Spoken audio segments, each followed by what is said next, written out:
Jemaat, saya undang kita bangkit berdiri. Kita akan menyembah Dia, Tuhan semesta alam, dan biarlah kita sekalian berkata, "Aku dan seisi rumahku akan beribadah kepada Tuhan." Kita tabiskan ibadah kita di pagi ini.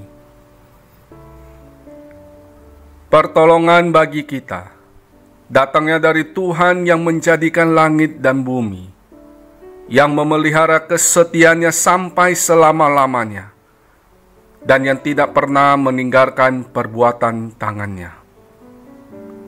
Turunlah atas saudara-saudara sekalian, damai dan sejahtera dari Allah Bapa, dari Tuhan Yesus Kristus, dan dari Roh Kudus. Amin. Jemaat, Bapak, Ibu, Saudara-saudari yang dikasihi Tuhan, saat ini sekalipun kita masih diizinkan Tuhan beribadah bersama keluarga di rumah masing-masing secara online, itu tidak mengurangi kerinduan kita untuk memuji dan menghormati Tuhan yang besar, Allah Bapa yang empunya segala yang ada di langit dan di bumi, bahkan kita pun milik kepunyaannya. Mari jemaat saudaraku, hati kita tertuju kepada kasih Tuhan yang indah, yang mengagumkan, untuk masuk dalam hadirat Tuhan. Bersama-sama kita mengangkat satu pujian yang berkata, "Ya Tuhan, punyamu-lah."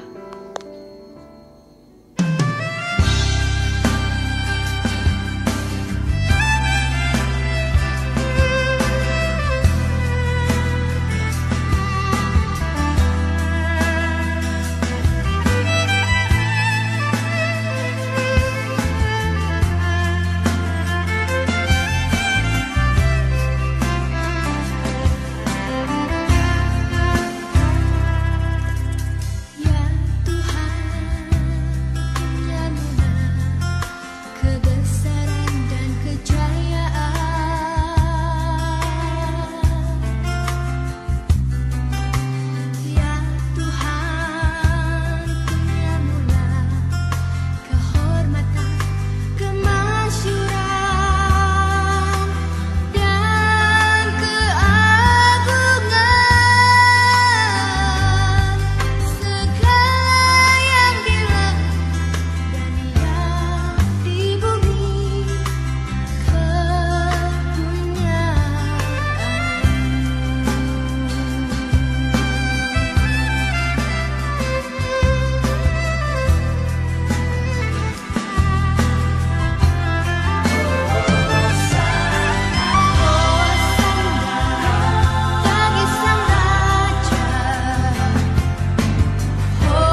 jemaat yang sudah ditebus oleh Tuhan.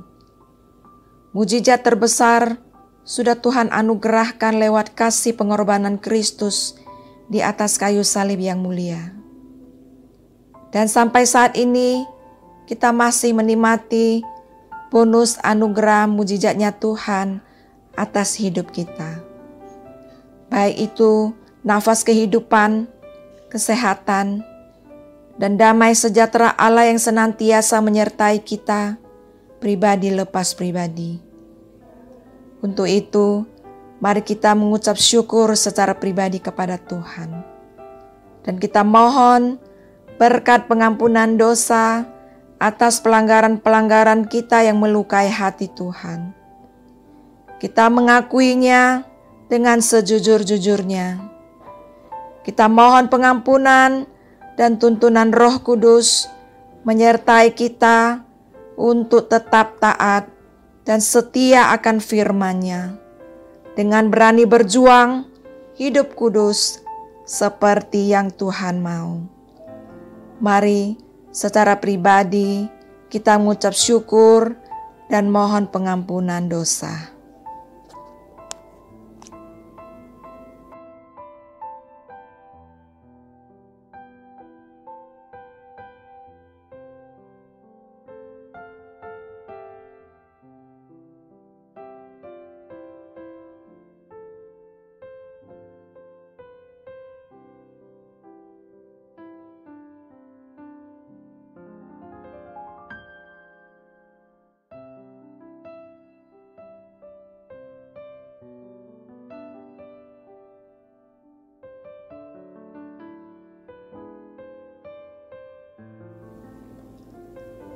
Bapa Surgawi yang Maha Hadir, yang hadir bersama-sama kami pada saat ini, di setiap hati kami, dimanapun kami berada. Terima kasih ya Bapa sudah mendengarkan setiap ucapan syukur kami dan permohonan berkat pengampunan dosa kami. Ya Bapa, kami imani bahwa Engkau lebih rindu melawat kami, baik di saat nyaman maupun di saat-saat pandemi seperti ini. Bapa berfirman, ayo mari anakku, pandanglah ke atas, berserulah kepadaku. Karena Bapa Surgawilah yang memegang otoritas dalam kehidupan anak-anaknya. Hanya Allah Bapa yang berkuasa melindungi dan menyelamatkan. Karena apa yang Bapa berikan tidak seperti yang dunia berikan. Ya Bapa yang amat baik, kami imani semua firman-Mu yang menghidupi kami. Semuanya baik bagi kami. Kau Allah Bapa yang setia, dari dulu sekarang sampai selamanya. Kau tetap Allah yang dahsyat bagi kami. Saat ini hati kami sudah siap memuji, menyembah dan mendengarkan sabda-Mu. Tuhan, tolong berikan hikmat pencerahan kepada kami untuk mengerti isi hati-Mu. Berkatilah hamba-Mu, Bapak Gembala kami. Pakailah dia Tuhan, untuk mengabarkan Injil-Mu yang sejati, secara benar bagi domba-domba-Mu. Inilah doa kami ya Bapa. Sempurnakan di dalam nama Yesus yang sudah bangkit dari maut, yang sudah memberikan kemenangan bagi kami. Haleluya. Amin. Dengarlah berita anugerah untuk kita semua.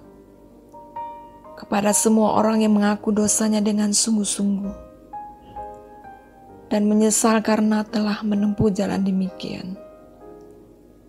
Sebagai hamba Kristus, saya memberitakan kepada saudara sekalian bahwa pengampunan dosa telah berlangsung dalam nama Bapa dan Anak dan Roh Kudus. Jemaat dipersilahkan duduk kembali. Jemaat kekasih Tuhan Yesus, ketahuilah semua rencana Allah Bapa adalah baik bagi kita. agar supaya hidup kita menjadi lebih berarti. Apa yang Tuhan tetapkan, semua mendatangkan kebaikan bagi anak-anaknya yang mengandalkannya. Mari bersama-sama kita amini dengan mengangkat satu pujian yang berkata, semua baik. Bahwa segala apa yang Tuhan perbuat dalam hidup saudara dan saya adalah baik.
Jemaat yang diberkati oleh Tuhan, ada kesaksian seorang bapak pendeta yang bernama Augustus Toplady dari Inggris. Dia terjebak dalam badai pada waktu perjalanan tugas penginjilan. Kemudian dia berlindung di celah gunung batu sampai dia selamat saat badai berakhir.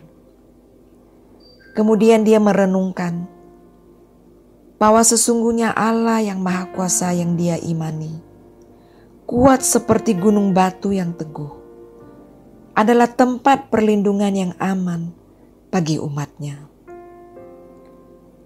Jemaat yang diberkati oleh Tuhan, kiranya di saat badai topan pandemi seperti ini, kita mau datang kepada Yesus gunung batu kita yang teguh, sebagai tempat perlindungan yang aman. Mari kita mengungkapkan rasa syukur kita dan sukacita kita kepada Tuhan lewat satu pujian yang berkata, di badai topan dunia. Haleluya, kita percaya Tuhan sumber perlindungan buat setiap kita. Yang percaya lambaikan kedua tanganmu, sorak-sorai buat Tuhan kita. Haleluya.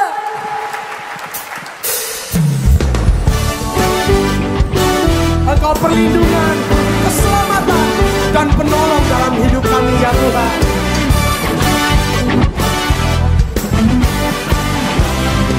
Mari sama-sama katakan, badai topan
di dunia.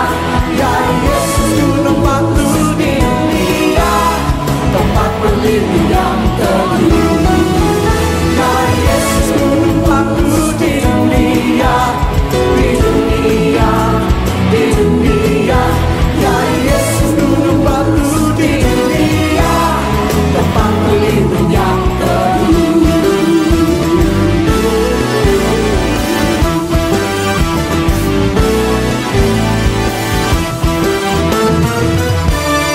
Kau yang percaya, angkat kedua tanganmu tinggi-tinggi, sama-sama katakan.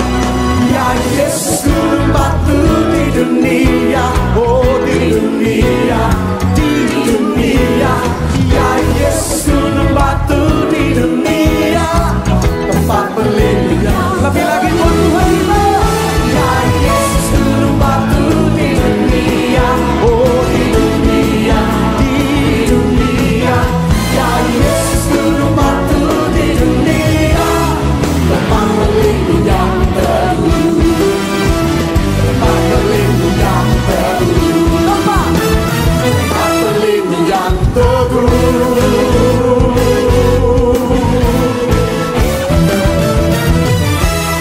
Haleluya. Saya mengundang jemaat bangkit berdiri bersama dengan seluruh umat Tuhan di muka bumi dan segala abad. Mari kita mengikrarkan iman kepercayaan kita. Pengakuan iman rasuli. Aku percaya kepada Allah, Bapa yang Maha Kuasa, Halik langit dan bumi, dan kepada Yesus Kristus, Anaknya yang tunggal Tuhan kita, yang dikandung daripada Roh Kudus, lahir dari anak darah Maria, yang menderita sengsara di bawah pemerintahan Pontius Pilatus, disalibkan, mati dan dikuburkan, turun ke dalam kerajaan maut, pada hari yang ketiga bangkit pula dari antara orang mati, naik ke surga, duduk di sebelah kanan Allah, Bapa yang Maha Kuasa. Dan dari sana Ia akan datang untuk menghakimi orang yang hidup dan yang mati. Aku percaya kepada Roh Kudus, gereja yang kudus dan am, persekutuan orang kudus, pengampunan dosa, kebangkitan tubuh, dan hidup yang kekal. Amin. Jemaat dipersilakan duduk kembali.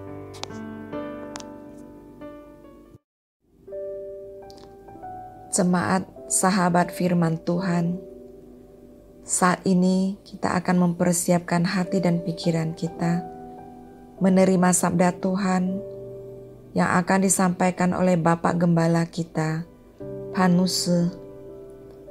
Jemaat yang dikasihi oleh Tuhan,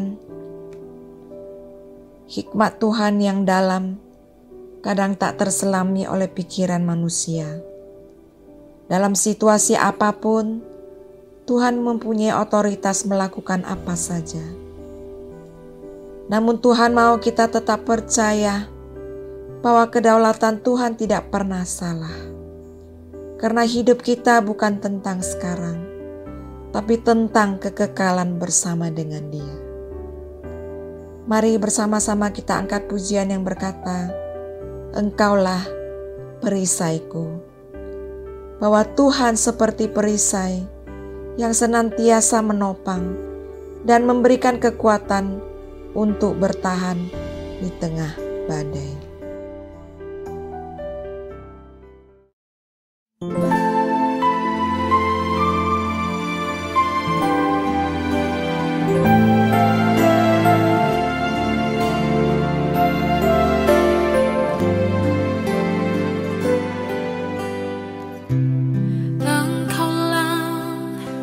Perisaiku saat badai hidup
sampai kapanpun tak tergoyahkan, karena Yesus selalu menopang hidupku.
Jemaat, mari kita berdoa.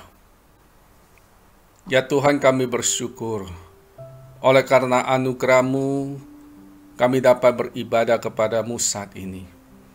Dan sebentar lagi lah kebenaran firman-Mu yang akan mengajak kami memandang Allah di tengah-tengah badai yang kami hadapi saat ini, yang akan mengajari kami memahami kedaulatan Allah di tengah-tengah badai yang kami hadapi saat ini.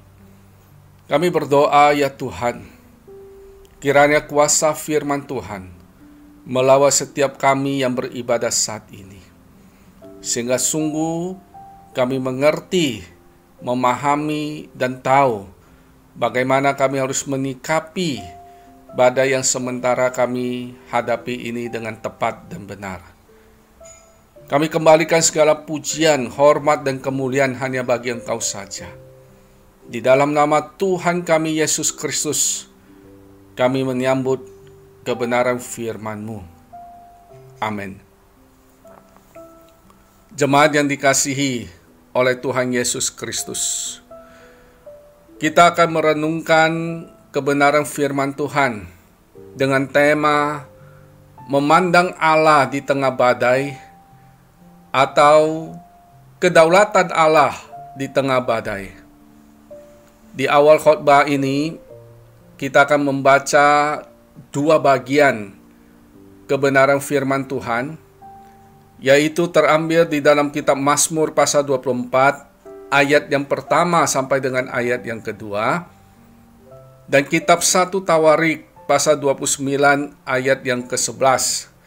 Dan dalam perjalanan khotbah, kita akan membuka ayat-ayat firman Tuhan yang lain.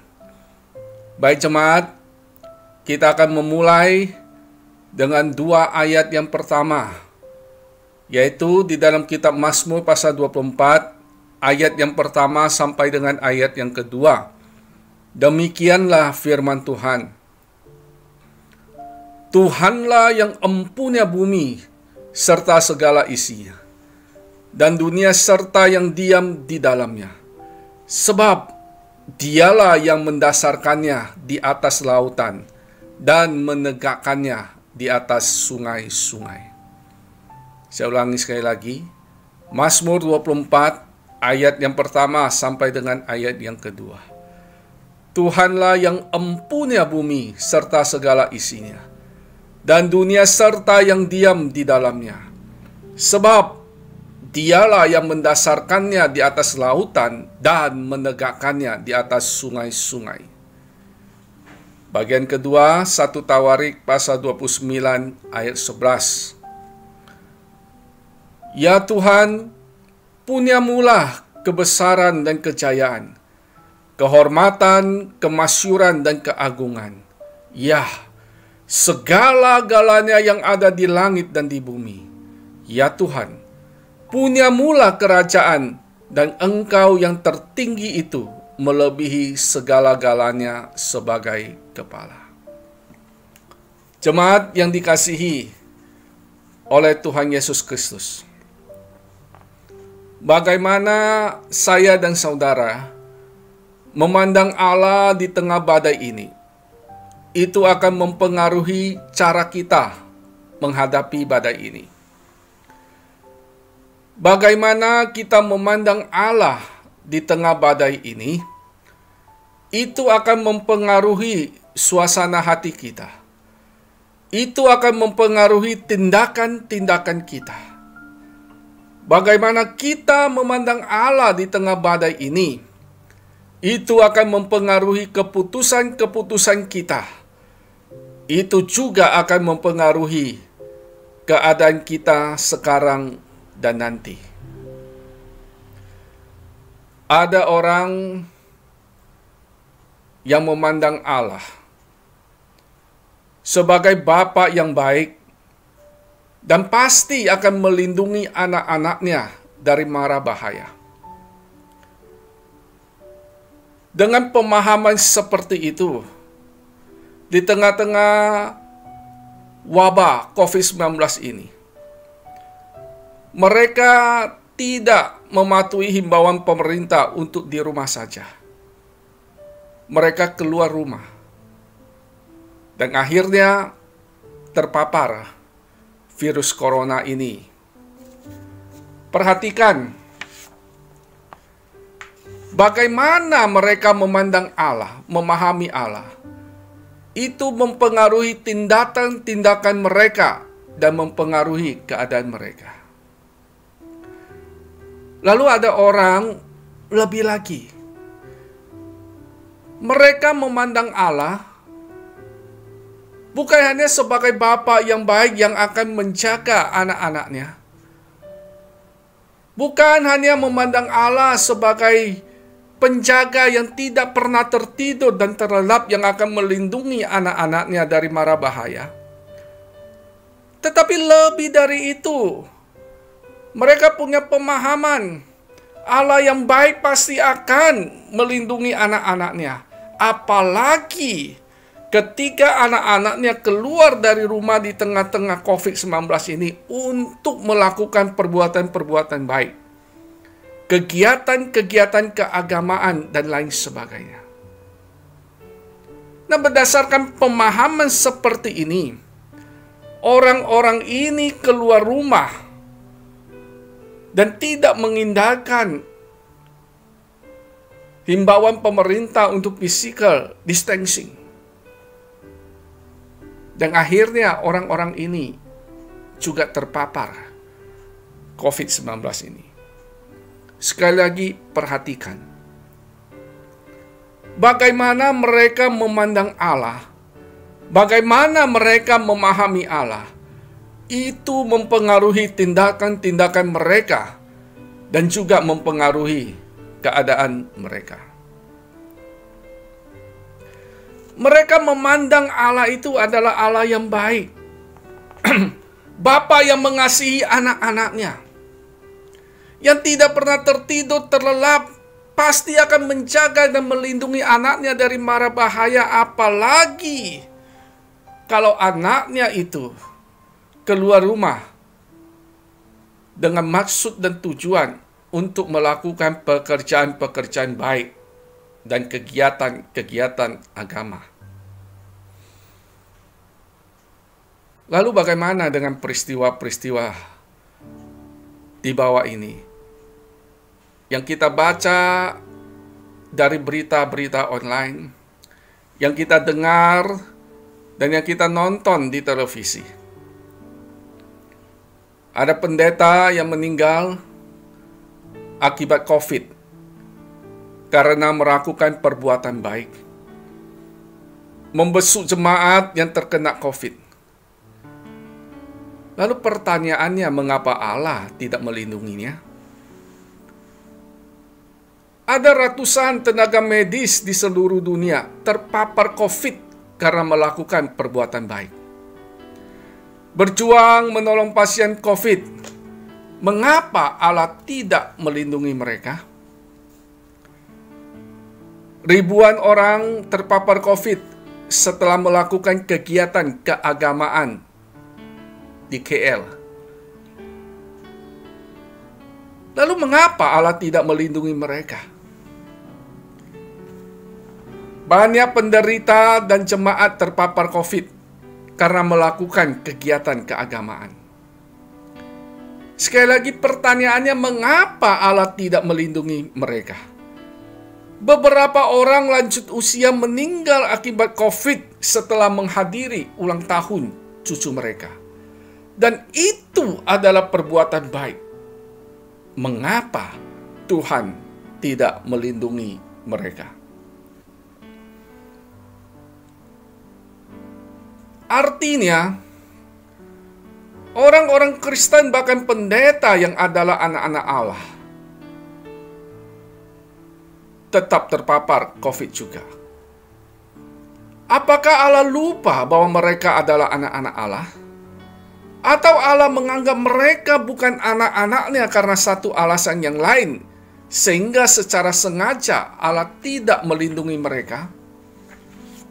Artinya, orang-orang yang baik ini yang melakukan perbuatan-perbuatan baik dan kegiatan keagamaan terkena COVID juga. Apakah Allah tidak melihat perbuatan baik mereka dan kegiatan-kegiatan keagamaan yang mereka lakukan? Atau Allah menganggap perbuatan-perbuatan baik mereka bukan sebagai perbuatan-perbuatan baik, sehingga secara sengaja Allah tidak melindungi mereka? Lalu, bagaimana dengan para perampok, pelacur, para pria hidung belang, mucikari, lintah darat, koruptor, yang secara serius melakukan arahan pemerintah dengan stay at home dan tidak terpapar COVID sampai hari ini?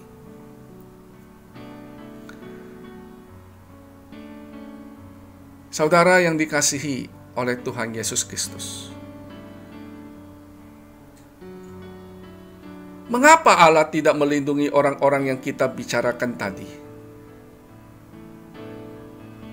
anak-anak Tuhan, hamba-hamba Tuhan yang melakukan perbuatan baik, kegiatan-kegiatan keagamaan. Mengapa Allah tidak melindungi orang-orang yang kita bicarakan itu?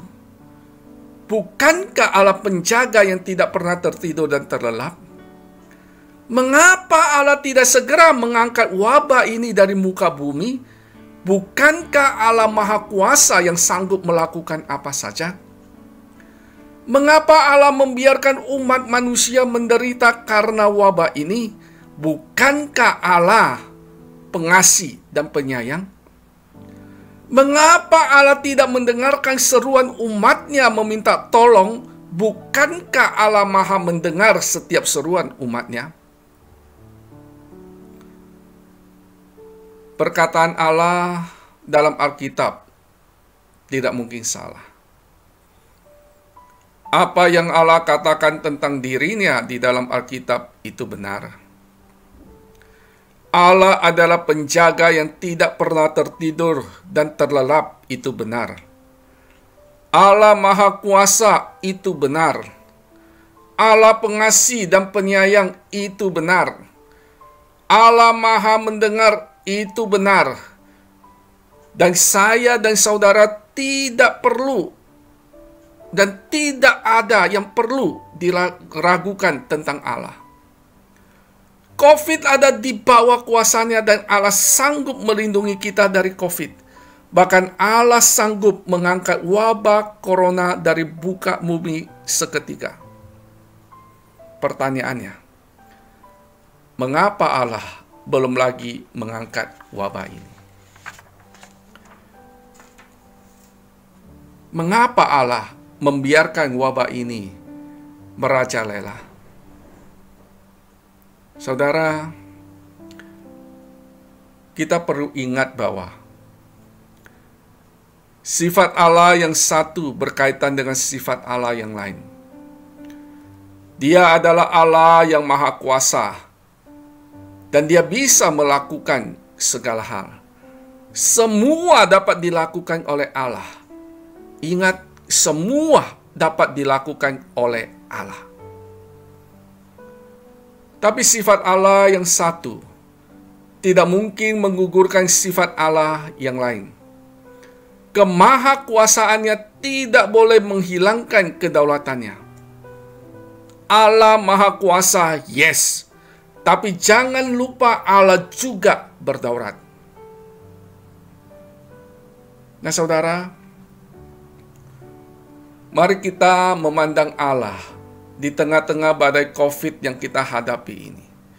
Kali ini kita akan memandang kedaulatan Allah di tengah badai ini. Saudara, kalau kita perhatikan nas yang kita baca di dalam Mazmur pasal 24, ayat yang pertama dan ayat yang kedua. Ada beberapa kata kunci di sana yang perlu kita perhatikan.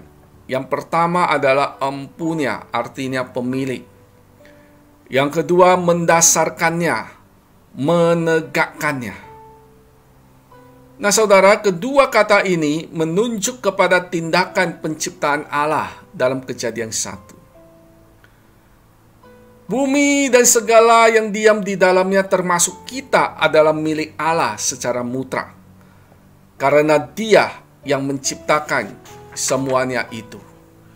Itu berarti Dia berhak mengatur dan mengetapkan peraturan atas alam semesta ini, termasuk manusia yang diam di dalamnya, karena semua itu adalah miliknya. Artinya adalah Dia berdaulat atas alam semesta. Lalu di dalam kitab 1 Tawarikh pasal 29 ayat 11 dikatakan, punya mula, artinya pemilik. Tuhan adalah pemilik kebesaran, kejayaan, kehormatan, keagungan, dan kemasyhuran. Segala yang di langit dan yang di bumi, artinya Tuhan adalah pemilik semua yang ada di alam semesta ini, tanpa terkecuali termasuk manusia. Kerajaan artinya Allah adalah penguasa, memiliki otoritas atas segala sesuatu, berhak mengatur atas segala sesuatu. Lalu kata tertinggi artinya statusnya sebagai pribadi nomor 1 di seluruh jagat raya atau alam semesta. Dialah Sang Raja. Nah, ini berkaitan juga dengan ayat 11a bahwa tidak ada pribadi lain yang layak dianggap besar, yang layak menerima kejayaan, kehormatan, keagungan, dan kemasyuran. Semua itu hanya menjadi milik Allah. Satu-satunya yang layak memiliki semua itu adalah Allah, tidak ada yang lain. Nah, sebagai Allah yang menciptakan langit, bumi, dan segala isinya, maka Dia duduk di atas takhta semesta alam. Sebagai penguasa atas alam semesta, Dia berhak memerintah dan memberikan peraturan-peraturannya. Artinya sangat sederhana. Dia berdaulat atas alam semesta. Nah, saudara, kalau kita mau menimpulkan arti berdaulat secara sederhana seperti ini. Misalkan saya memiliki mobil Innova warna gold, dan semua aksesoris yang di dalamnya juga berwarna gold. Mulai dari warna sarung kursi, dashboard, dan semua yang ada di dalam mobil itu. Semuanya berwarna gold. Kemudian satu hari Anda menumpang di mobil saya dan berkata bahwa Anda tidak suka warna mobil saya, termasuk warna semua aksesoris yang ada di dalamnya. Kemudian Anda menyuruh saya mengganti warna mobil dan aksesoris yang ada di dalamnya. Pertanyaannya adalah, siapakah yang membeli mobil itu? Saya atau Anda? Mobil itu adalah milik saya. Saya berhak memperlakukan mobil itu sesuai dengan kehendak saya. Anda tidak dapat serta-merta menyuruh saya mengganti warna mobil saya, atau mengganti aksesorisnya, atau mengganti merek mobil saya kecuali Anda yang membelinya. Saya berdaulat atas mobil saya. Saya pemiliknya. Saya berhak mengatur milik saya. Nah, kedaulatan Allah itu berkaitan dengan peraturannya dan pengawasannya yang mutlak atas segala ciptaannya atau miliknya.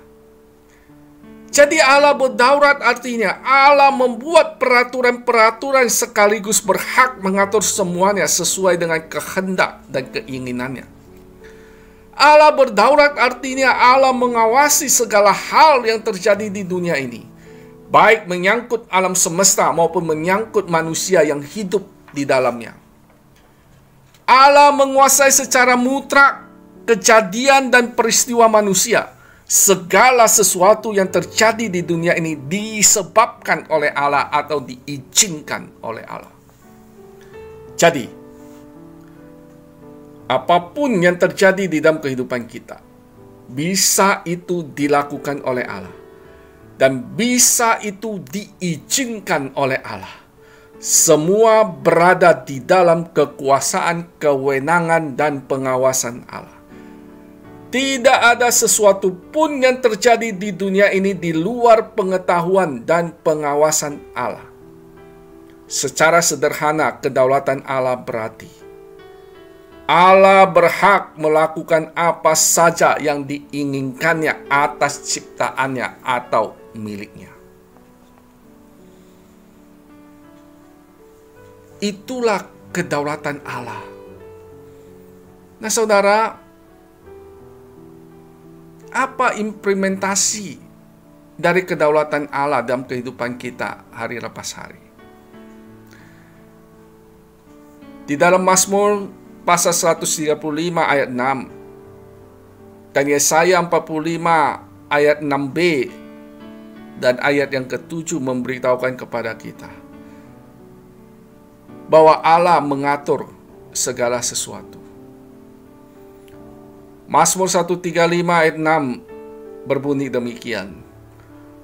Tuhan melakukan apa yang dikehendakinya di langit dan di bumi, di laut dan di segenap samudra raya. Yesaya 45 ayat 6b sampai ayat yang ke-7 berkata demikian. Akulah Tuhan dan tidak ada yang lain, yang menjadikan terang dan menciptakan gelap, yang menjadikan nasib mujur dan menciptakan nasib malang. Akulah Tuhan yang membuat semuanya ini. Banyak orang tidak mau menerima kalau Allah itu berkuasa atas hidupnya. Mengapa?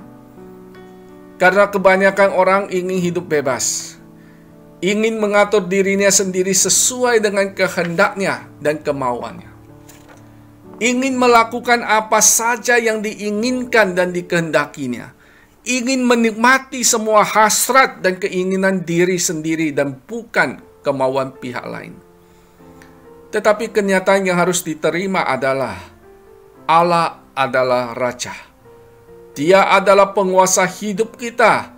Dia yang mengatur kehidupan kita sesuai dengan kehendaknya untuk kemuliaannya.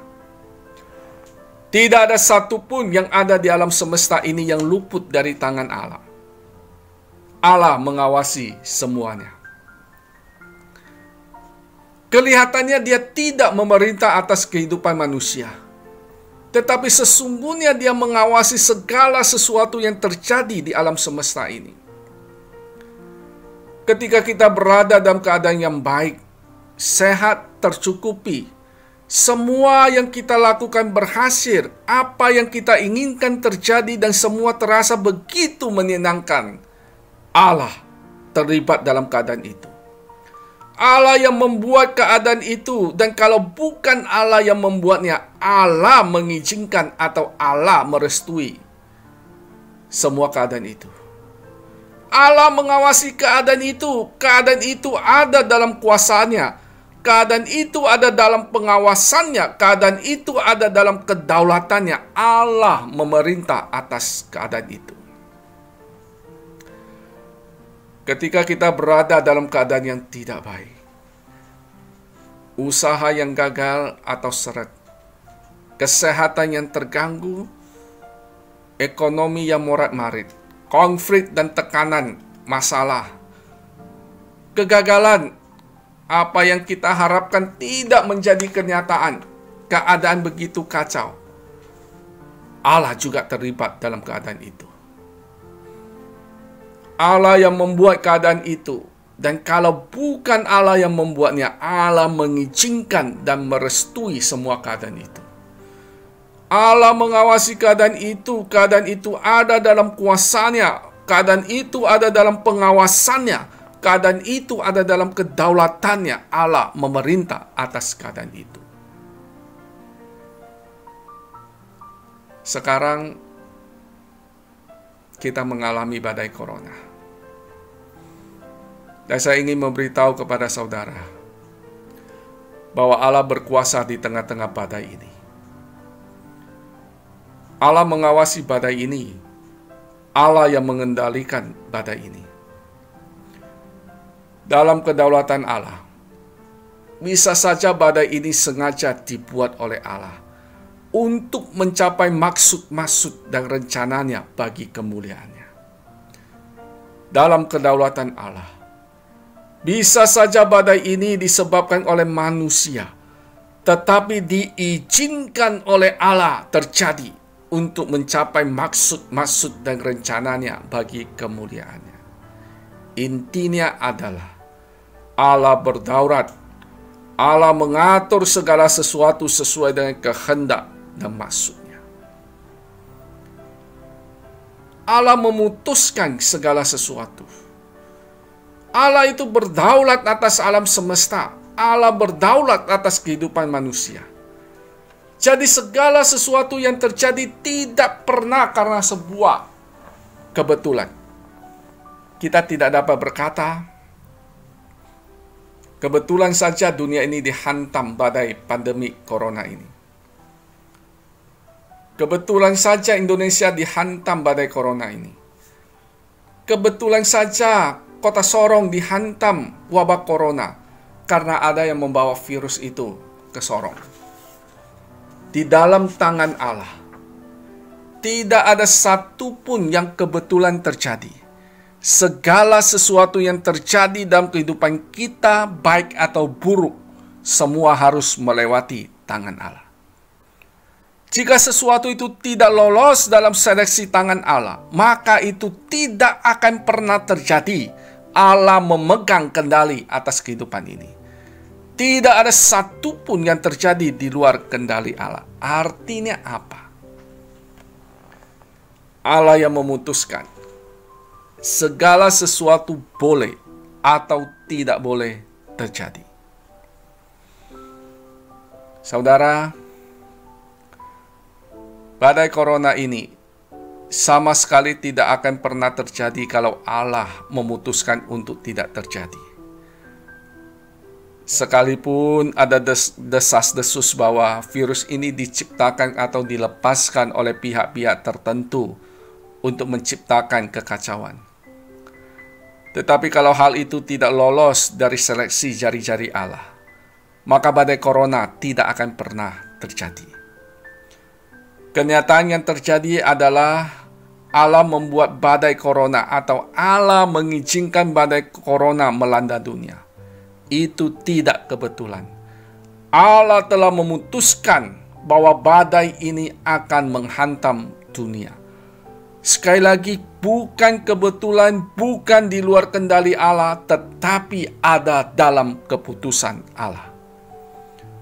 Di dalam alam semesta yang diatur oleh Allah yang berdaulat, tidak ada yang kebetulan, tidak ada kesialan dan keberuntungan, tidak ada kekeliruan, tidak ada yang baik ataupun yang buruk yang terjadi di luar pengawasannya. Oleh karena itu,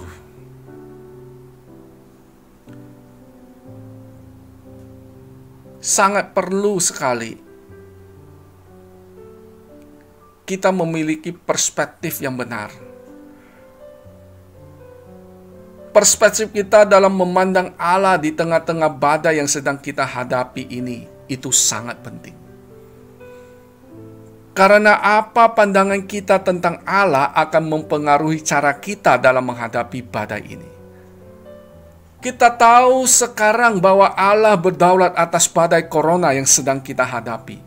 Allah lah yang membuatnya atau Allah lah yang mengizinkannya. Dan Allah tidak pernah salah ketika Dia memutuskan agar badai ini terjadi.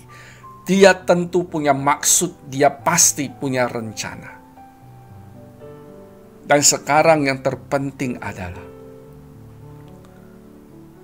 bagaimana kita memandang kedaulatan Allah di tengah-tengah badai ini. Bagaimana kita memandang Allah di tengah-tengah badai ini.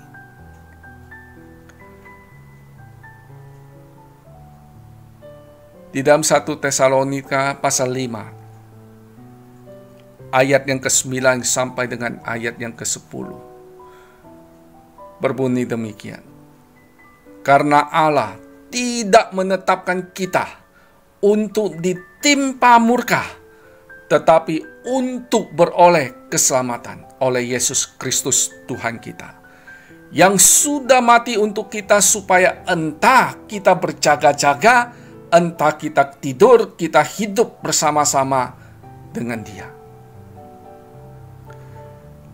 Bagaimana kita memandang Allah? Bagaimana kita memandang kedaulatan Allah di tengah-tengah badai ini? Yang pertama, percayai firman-Nya. Kebenaran yang kita baca tadi, firman yang kita baca tadi, memberitahukan kepada kita bahwa Allah telah memutuskan dan menetapkan kita untuk diselamatkan. Ayat yang ke-9, bukan untuk ditimpa murka. Lalu ayat ke-10 dikatakan bahwa Allah telah menetapkan kita untuk hidup bersama-sama dengan Kristus dalam kekekalan. Nah saudara, perkataan Allah ini benar. Percayai itu, imani itu. Jadi perkataan Allah sendiri menjamin bahwa kita pasti selamat, kita pasti akan ada bersama-sama dengan Kristus di surga kelak. Entahlah berjaga-jaga, entah kita tidur, artinya apakah kita hidup atau apakah kita mati itu tidak penting. Pada akhirnya kita akan hidup bersama-sama dengan Kristus di surga. Kalau kita memahami kebenaran ini dan melihat bahwa memang hidup di dunia ini hanya sementara, bahwa hidup di dunia ini sebenarnya sangatlah mengerikan, kehidupan yang semakin hari semakin jahat, kehidupan yang semakin hari semakin sesat, kehidupan yang semakin hari semakin menuju kebinasaan. Tetapi kita memiliki jaminan bahwa sesudah hidup yang penuh penderitaan ini, kita akan ada bersama-sama dengan Kristus selama-lamanya. Maka, badai sebesar apapun yang menerpa hidup kita sekarang, kita akan berkata,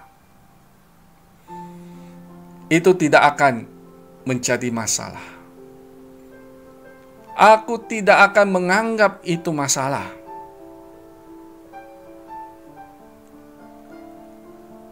Kita akan berkata, aku akan tetap baik-baik saja.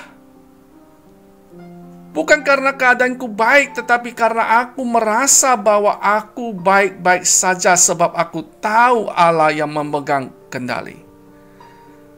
Mungkin keadaan kita saat ini berat, sakit, kekurangan, banyak persoalan, dan itu suatu keadaan yang sebenarnya tidak baik, tapi kita merasa baik dan terus akan merasa seperti itu karena kita tahu Allah yang memegang kendali. Kalau kita memiliki pemahaman bahwa Allah yang pegang kendali, Allah yang berdaulat, maka badai sebesar apapun yang menempa hidup kita sekarang, kita akan berkata, itu tidak akan membuatku berduka cita seperti orang-orang yang tidak punya pengharapan. Itu tidak akan membuatku stres dan menjalani hidup dengan penuh sungut-sungut dan kepahitan. Tetapi, aku akan tetap bergerak maju. Aku akan tetap berdoa secara intensif. Aku akan tetap berpikir positif. Aku akan tetap bertindak proaktif, aku akan tetap menjalani hidup ini dan melakukan apa yang seharusnya aku lakukan.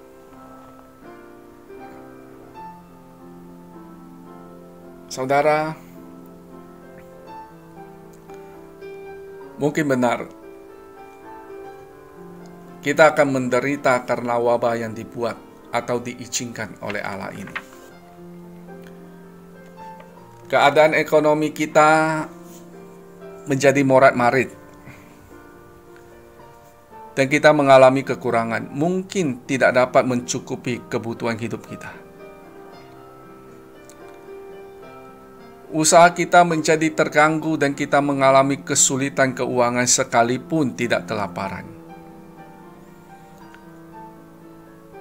Kita menderita oleh karena terpapar COVID. Kita menderita oleh karena dampak-dampak luas dari wabah ini, tetapi kita akan tetap menjalani hidup ini seperti yang Tuhan mau. Kita akan tetap berjuang, kita akan tetap menyembahnya, kita akan tetap hidup sesuai kehendaknya. Kita akan tetap melakukan perbuatan-perbuatan baik. Kita akan tetap bersyukur, kita akan tetap menghormatinya dan mempercayai firman-Nya. Jadi, bagaimana kita memandang Allah di tengah-tengah badai yang kita hadapi ini?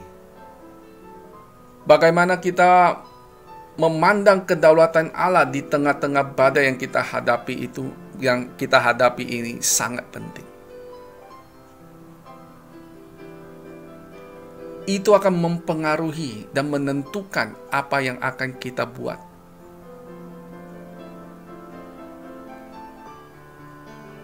Yang pertama, percayai firman-Nya.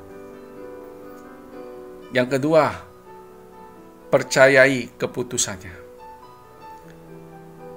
Di dalam Roma pasal 8 ayat 28. Demikian firman Tuhan, kita tahu sekarang bahwa Allah turut bekerja dalam segala sesuatu untuk mendatangkan kebaikan bagi mereka yang mengasihi Dia, yaitu mereka yang terpanggil sesuai dengan rencana Allah. Situasi apapun yang kita alami, firman Tuhan jelas mengatakan bahwa Allah terlibat dengan cara Dia yang melakukannya atau Dia mengizinkannya. Artinya bahwa itu adalah keputusan Allah. Allah yang memutuskan kita menghadapi semuanya itu. Dan kita harus percaya bahwa Allah tidak pernah ngawur, tidak pernah iseng, tidak pernah sembarangan, tidak pernah serampangan, tidak pernah salah dalam apapun yang dibuatnya. Tujuan Allah jelas ketika melakukan sesuatu atau ketika mengizinkan sesuatu terjadi dalam hidup kita, yaitu untuk mendatangkan kebaikan bagi kita. Kebaikan yang Allah pikirkan mungkin tidak sama dengan kebaikan yang kita pikirkan. Tetapi yang jelas kebaikan Allah itu sempurna. Jadi apapun yang Tuhan buat atau apapun yang Tuhan izinkan, semuanya baik. Semua baik yang Tuhan perbuat, semua baik yang Tuhan lakukan, semua baik yang Tuhan izinkan. Oleh karena itu saudara,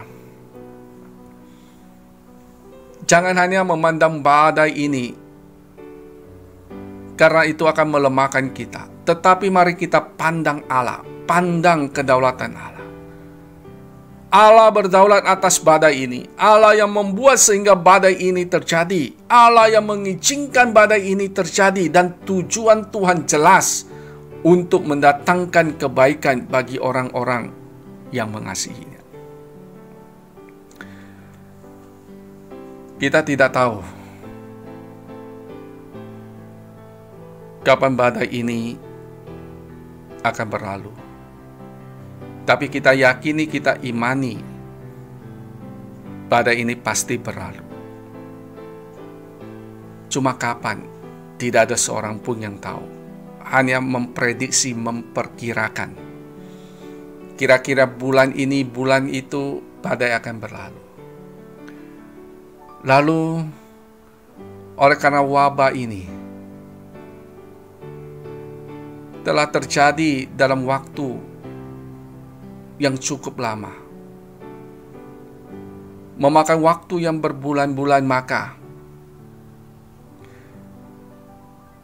diprediksi dunia akan mengalami resesi ekonomi.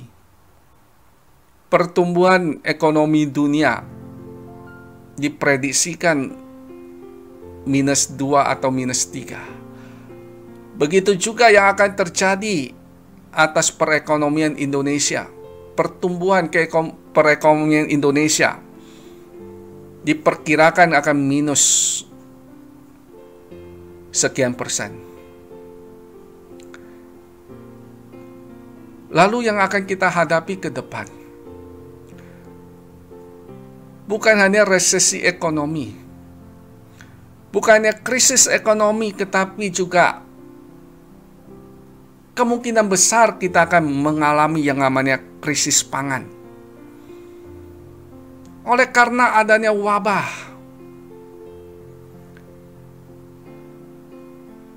sehingga mengalami permasalahan di bidang pertanian.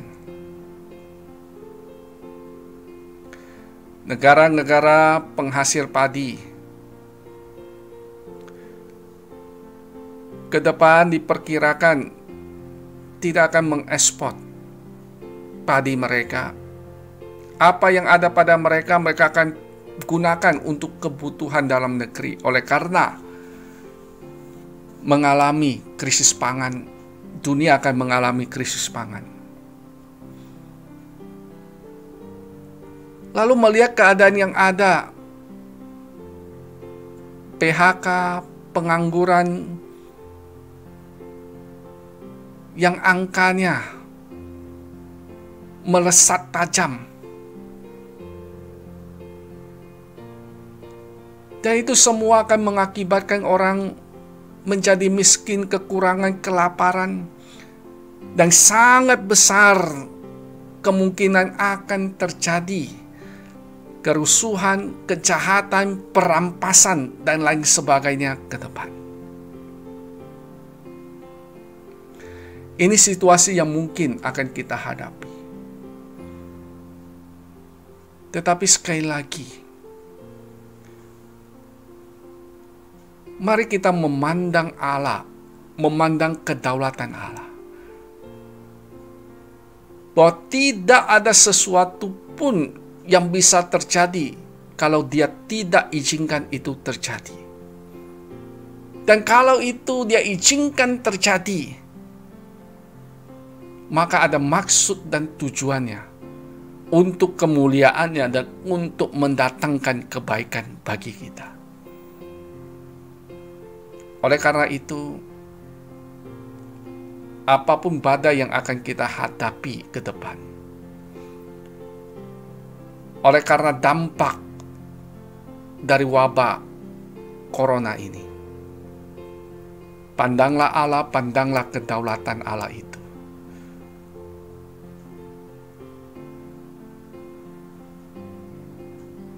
Percayai firman-Nya. Percayai keputusannya. Bahwa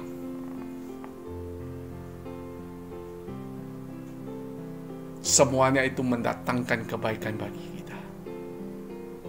Dia tidak pernah menetapkan kita untuk ditimpa oleh murka.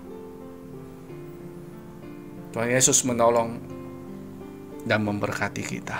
Mari kita berdoa. Bapa kami yang bertakhta di dalam kerajaan surga, terima kasih untuk hari ini Engkau izinkan kami belajar memahami kedaulatan-Mu atas alam semesta ini, atas hidup kami dan atas segala peristiwa-peristiwa, kejadian-kejadian di dalam alam semesta ini dan di dalam kehidupan kami. Kami berdoa, kuatkan iman kami. Biar kami sama sekali tidak meragukan kedaulatan-Mu atas alam semesta ini dan atas hidup kami. Dan kami belajar mempercayai firman-Mu dan mempercayai keputusan-Mu. Kami tahu bahwa situasi yang kami hadapi tidaklah mudah. Tetapi kami akan terus melangkah maju. Kami akan melakukan apa yang seharusnya kami lakukan. Dengan semangat menjalani hidup ini. Kuat menanggung segala sesuatu. Dan juga kami akan menerima kedaulatan Tuhan dalam hidup kami. Kami berdoa, Tuhan tolong kami di tengah-tengah kesulitan kami, kesulitan keuangan kami, di tengah-tengah kesulitan usaha kami, di tengah-tengah ketidaknyamanan kami menjalani hidup ini, di tengah-tengah badai yang sementara melanda kota kami. Kami mohon perlindungan-Mu, pemeliharaan-Mu atas hidup kami. Terima kasih. Kami berdoa untuk anak Jaden Anerson Aprilio Tarihoran yang akan berulang tahun pada tanggal 28 April. Lalu kami berdoa untuk Ibu Afia M. Pasar Besi 1 Mei. Tuhan, kami memohonkan berkat-Mu atas kehidupan mereka. Berkati mereka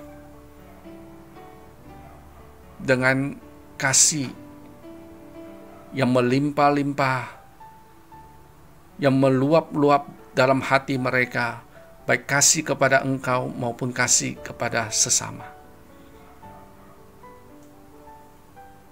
Biarlah mereka bertumbuh di dalam pengenalan akan Engkau.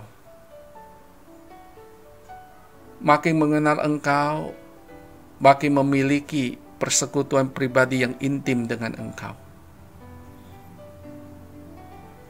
Kami berdoa, Tuhan, topang mereka dengan kekuatan ketika mereka menghadapi pergumulan-pergumulan kehidupan. Berkati semua pengharapan mereka. Lalu berkati pertumbuhan anak kekasih kami, Jaden. Terima kasih. Ini doa kami, ini sembahyang kami. Di dalam nama Tuhan kami, Yesus Kristus, kami berdoa. Amin. Jemaat, saya undang untuk kita bangkit berdiri. Kita akan memujikan doksologi.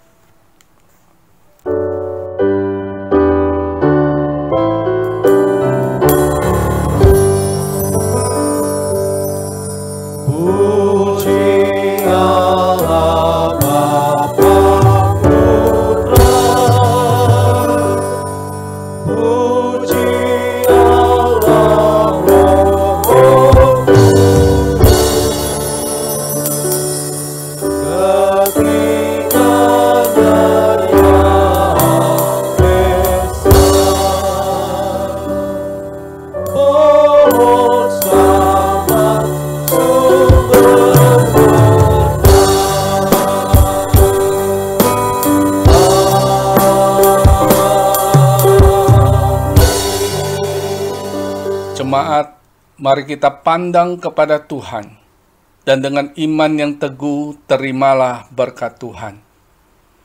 Tuhanlah penjagamu, Tuhanlah naunganmu di sebelah tangan kananmu. Matahari tidak menyakiti engkau pada waktu siang, atau bulan pada waktu malam. Tuhan akan menjaga engkau terhadap segala kecelakaan. Ia akan menjaga nyawamu. Tuhan akan menjaga keluar masukmu dari sekarang sampai selama-lamanya. Amin.